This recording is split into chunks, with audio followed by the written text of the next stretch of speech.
Hinakaspaka Callarina. ¿Cómo decimos en el idioma quechua número 11? 11 se dice chunka ugniuj. Chunka ugniuj. ¿Cómo se dice el número 12? Chunka iskainiuj. Chunka iskainiuj. ¿Cómo se dice el número 13? El número 13 se dice chunka kinsayuj. Chunka kinsayuj. ¿Cómo se dice el número 14? Chunka tawayuj. Chunka tawayuj.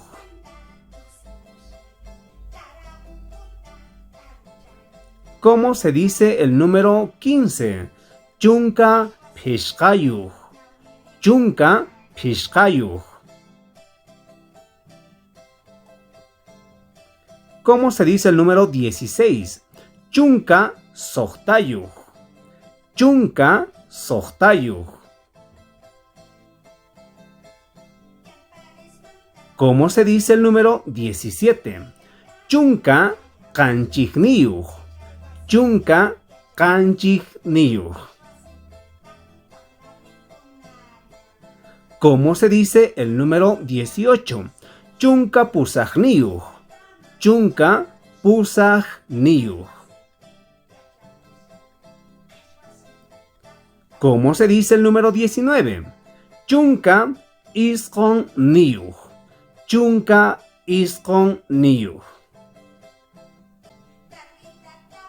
¿Y cómo se dice el número 20? Se dice iskay chunka. Iskay chunka. Bueno, hasta aquí el video, espero que te haya gustado y en el próximo video estaremos contando desde el número 21 al número 30. Así que suscríbete a este canal, regálanos un like y comparte con todas aquellas personas que están interesados en aprender el idioma quechua. Askamaya kachun y achakukuna. Tinkunakama.